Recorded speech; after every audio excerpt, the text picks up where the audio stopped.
This is Drew Pedrick. I'm Drew Pedrick. I'm the principal and the founder of McTigue Architecture, a firm in Los Angeles that does what we refer to as conscious architecture. And today I am very pleased to be joined with Ben Stapleton, who is the executive director of the U.S. Green Building Council, Los Angeles chapter. Hi, Ben. There you are. And thank you for joining us today. Ben, as an introduction, is recognized really as a very deep experienced person in real estate, technology, a sustainability leader, and his work in innovation really is very rare, very exceptional person, and wonderful to have you. Ben launched and managed the Kretz Innovation Campus in downtown Los Angeles, helped it become an iconic green building for the city of LA.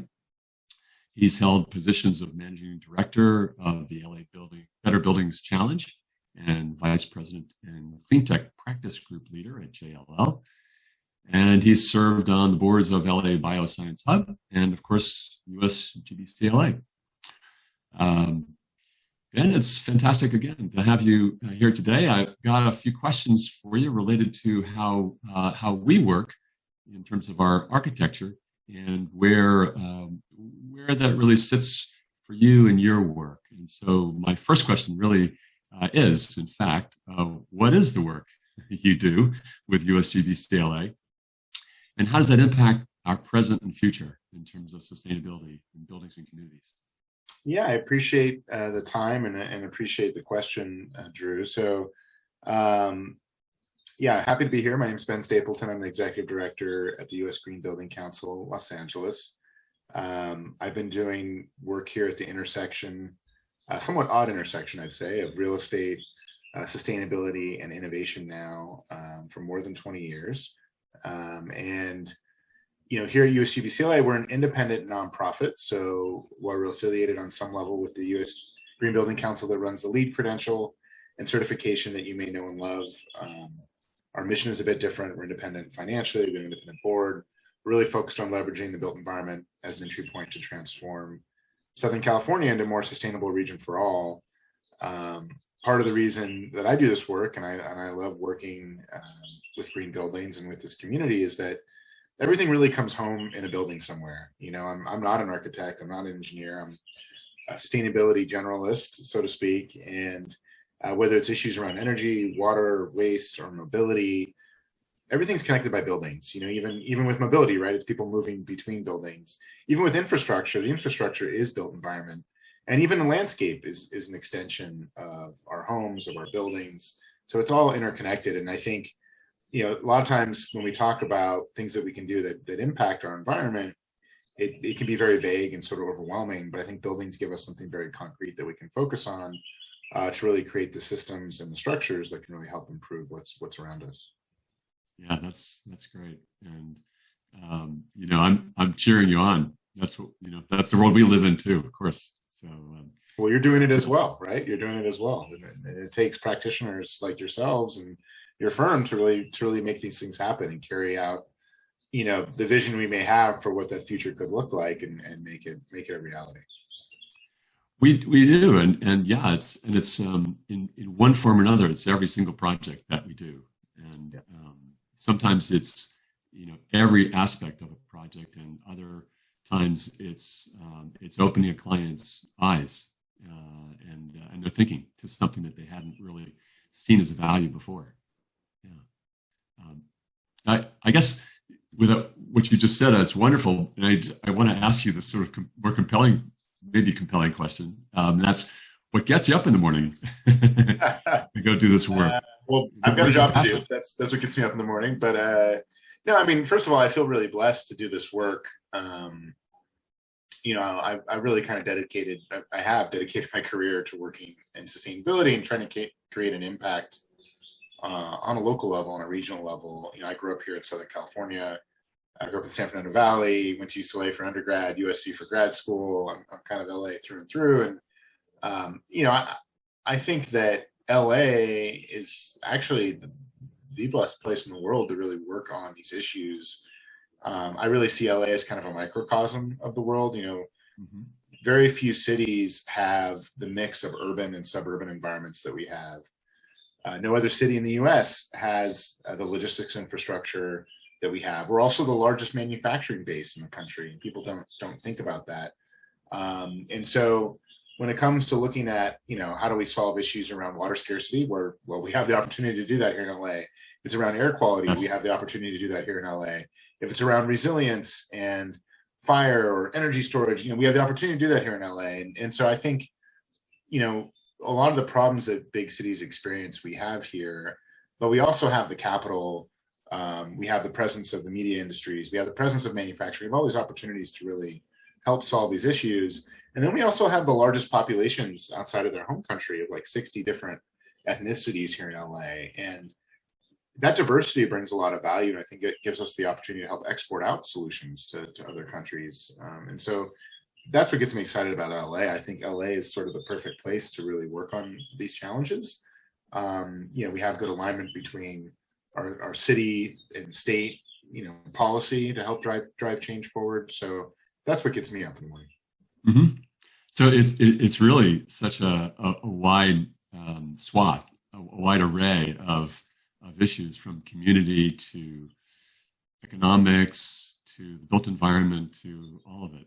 And you're in a wonderful position with where you are to be able to intersect. Yeah, it's interesting for me. Sometimes there's so much we can do, right? Figuring out kind of where we focus, and running a nonprofit is like running a small business, so we have to deal with all the stuff of, we can't do things without funding, right? We have to figure out if we have good ideas, we have to get them funded to create the programs that can make impact. But I've been really proud of the programs we've created. I've been here about 3 years now, and we've really created a whole portfolio of programs in my time here. Everything from working with startups that create technologies in the built environment through our Net Zero Accelerator, to working in low-income housing through our Green Affordable Housing Program. We also have a program for kids in schools, which is our Sustainability Fundamentals Education, where we really help communicate to kids, what is climate change, what's impacting that, what are jobs that you could have working in these industries in the future. We recently won a grant to add hands-on projects to that program, and we're bringing that message to kids in low-income communities throughout LA that historically haven't been part of those conversations. And so I'm really proud of the body of work we've created, the team we've been building, and there's no shortage of good work to do in this space. We could keep growing and keep working to solve these problems in perpetuity right now. The problems are sort of only getting bigger as we speak. They sure are. Yeah. Are there? And thank you for that description of some of the programs that you're running right now, and you've been running for some time. Are there ones that are on the horizon that you can talk about, or there's every program's always sort of it's oftentimes we come up with something we want to do, and then we try to find grants that support that work. Sometimes you also find grants or foundational work and figure out a way to kind of fit that into a program.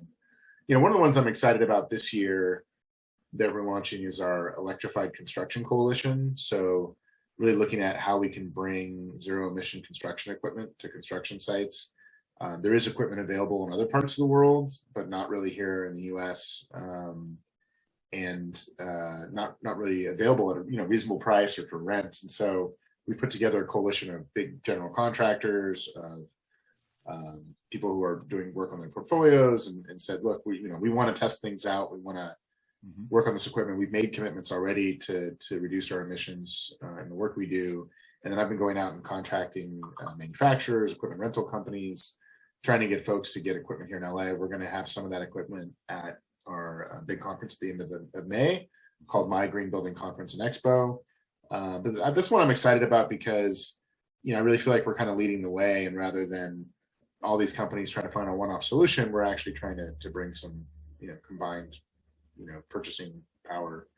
And then another program I'd mention is we're doing work with a group called the 50 Liter Home Coalition, which is a spin-off out of the World Bank, and it's a group of big companies, Procter & Gamble and Kohler, IKEA.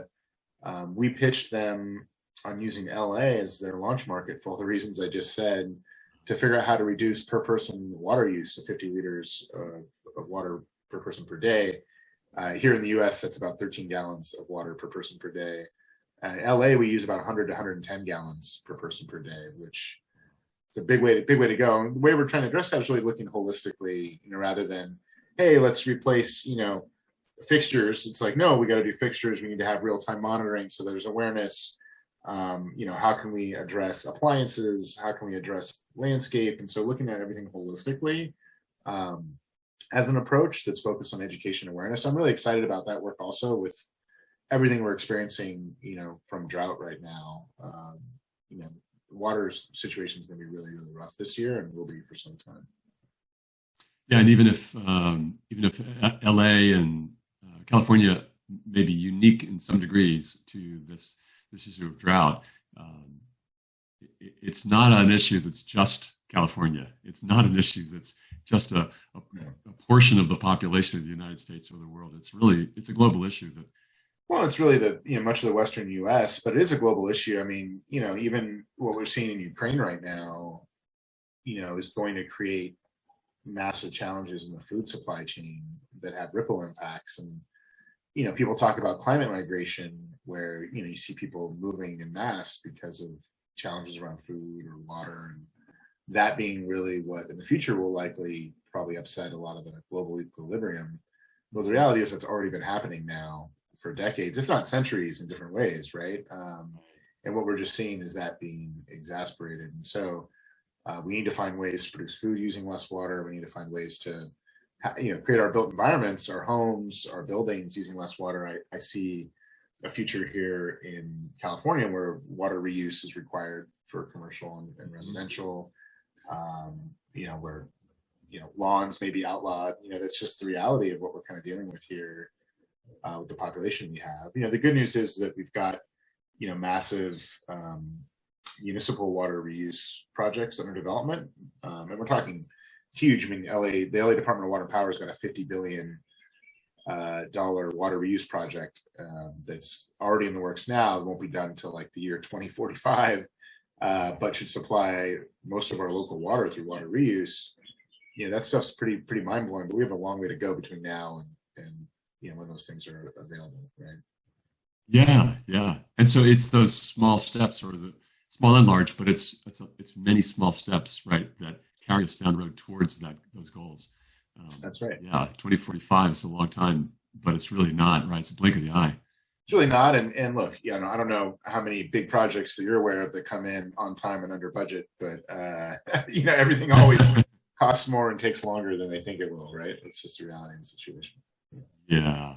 Well, and these days it's a tangential conversation, but the price of materials. I was talking with a contractor this morning, and in the midst of trying to do projects like we're talking about that serve the planet and serve communities better, the cost of being able to do that is still rising. The availability of materials is still becoming is still a problem. So. That's right. And that also makes the case, we look at, one of the big issues we've been dealing with the last couple of years is around embodied carbon and, the carbon that goes into manufacturing and shipping and moving our materials, not to mention the chemicals and the health aspects of it. But, I think that if you look at the embodied carbon, it starts to make more of an argument for, how do we localize material production, use more natural materials that are available in our regional environments. So that's also something that's really interesting to explore right now. Yeah, sure. And the decision process that goes into it. When you take embodied carbon and you put that out front, then suddenly, the value proposition of any set of choices is really very different. So the more we think about that, and the more we think about this in construction, as you said, is really important. A lot of waste happens in construction, even still. Yeah, I mean, some of the numbers I've seen, and I'm probably misspeaking that a little bit, but I think roughly about 40% of material oftentimes that goes to sites for construction. We're talking about drywall, lumber. A lot of that stuff gets wasted. It's not sized accurately for the project. It's misused on site or mishandled or left in the wrong places. It gets damaged, and so that's a big argument for things like prefabricated construction and I've also seen some really interesting technologies where you put in a design for a home or a building, and everything is pre-cut at the manufacturing site before it's moved to the site. So there's a lot of really interesting solutions, but we need to really rethinking that. A lot of construction technology hasn't changed in like 100 and 150 years. It's pretty mind-blowing when you kind of dive into it. I saw a quote the other day, or an article actually, that talked about the idea that if you could bring a contractor from let's say the 1800s, right, into our environment and walk that person around a job site, just how much would be the same? That's pretty mind-blowing, actually. Right? They would actually know how to build a building. Well, maybe a building would be tricky, but a house for sure. Yeah. Right? It's pretty much the same as a couple hundred years ago. Yeah, and that's really kind of a travesty, really. Like you think about how much else has changed, and look, certain things will always be the same, right? Or but we need to be smarter and more efficient about how we're going about these processes. Yeah. Well, and I love that you're what you were describing before about LA being what LA is, but recognizing that we can find examples of process, of method, of systems, materials that are in other parts of the world far away, different climates, different environment, different economics, governance, and all. But they make sense for us to be considering here, and vice versa, right? What we do here is highly exportable, and the import-export model of the knowledge base is critical. And I think it's great. Again, what you're doing with USGBC. Is finding those intersections and sharing it. Yeah, no, that's right on, and every challenge presents an opportunity, right? And I think that's the hard part, is to see that sometimes even the challenges we're experiencing now around affordable housing and housing shortages. Well, yes, that is hard, but that also means we need to solve the problem, right? And then that solution will carry us forward and can be exported to other places, and we should own the opportunity to a certain extent to find those solutions, because then that becomes an economic development opportunity for the companies that are here that are leading that charge. Sure. I have a quote of yours. I'm pretty sure it's your quote. And it's imagine a world where all our buildings were built to mind the environment. So what does that mean, look like to you? Well, I think it really speaks to intentionality, and starting with thinking first about, what is the purpose of what we're building, right? It's to maybe house people to live, or house people to work, or to eat, or to have fun, and but that all has to work in the context of a community. That all has to work in the context of something that's going to exist, long term. And I think it really just speaks to that intentionality, right? If we built everything from the beginning to mind the environment and mind the people in a better way. I'm a big believer in occupant health and focusing on light and materials and airflow and the things that help productivity. Well, then we're building buildings that are, better than net zero, right? They're creating positive impacts. And I think that's the intentionality we've been missing for so long in a lot of our buildings, right? We're building buildings to maybe meet a certain cost or a certain house a company with a certain amount of people that's doing X, but not necessarily thinking about their health, thinking about the impacts it's going to make on the environment. And the reality is, when you approach projects and you look to integrate things like green into them from the beginning, that integration is typically cost neutral. It's when we come in and we've got a project and we're trying to bolt on stuff that could be green or change things as we're coming in after we've already kind of thought through the design and thought through what the end result is. It starts to create changes, and that's when we start to have challenges. So it's that having that intentionality from the beginning. Yeah.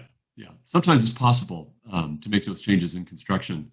I worked on the LA police headquarters, and midway through construction, Mayor Villaraigosa required that we at least hit LEED silver. Yeah.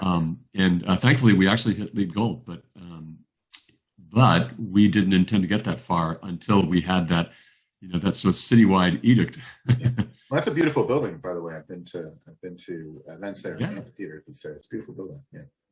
Well, it was, it's challenging. It's very challenging to do something like that in construction, but it is not impossible. But to your point, that shouldn't be our intention, is to wait that late in the game and then decide that it should be better for community, better for the planet, right? Yeah. our work in conscious architecture is really that point you're just talking about, and that's understanding whether a project should be built in the first place, and then looking at what it does for all life on the planet. So the owners, the occupants, the community. Actually, what's the impact on the land? What do we remove from the land to put this in its place? And then what does that mean down the road? And I think we're beginning to kind of take full responsibility, for the impact we have. That's right. You look at looking at those full life cycle costs, right, of what we're building. Yeah. So, what would your house of the future look like if you had it down the road, if it was the ideal? That's funny because I live in a historical house that was built in like 1913. But my dream, actually, one of my dreams for the future is I want to build some fully modular, net zero, cabins really in the mountains here in the Sierras. So my home of the future is built using less materials. It's built in a way that it's going to be very energy efficient and can be completely self-reliant on solar. It'll have opportunities to really leverage rainwater capture and water reuse so that it can exist long term. It's got integrated opportunities for urban agriculture. I grow a lot of food in my house, and I think that really kind of changes your relationship with food and how you see things around you in your environment. So I think my house of the future is embracing nature in a way that is inspiring, for the people who are living there long term, and is efficient and smart about what materials it uses from not only a health standpoint but the amount and really is thinking about the person and the environment first. Mm-hmm. Great. I want to come see it. We might need to build it first, Drew. Yes, we're working on that now if you want. Yes, we do live in LA. Well, Ben, thank you. I guess in closing, what are there things that we all this audience today that we can do for USGBCLA? What are the actions that you would like to? Yeah, it's a great question. I mean, my number one thing I always say to people is just be engaged. Part of the reason I took this role here at USGBCLA is the green building community is a great community of people that are aware of the work they're doing, they're aware of the impacts, and you'll see people compete with each other on a project and turn around and share with each other what they did to win, right? You don't see that in a lot of industries. We're fighting something bigger than just ourselves and our own gain. So I would just say be engaged, become a member, join a committee, support an initiative of ours. We offer a ton of training, build yourself. These are all ways to really just be engaged. And if we're engaged and we're intentional, that's what's going to create positive change long term. Super. Well, thank you for your time. It's great to talk with you. Thank you, Drew. Yeah, enjoy the rest of your day. Take good care. All right. See you soon. Thanks very much for watching. If you found it enlightening and interesting, then please like the video with your thumbs up. Please also subscribe to the channel to be notified of future episodes.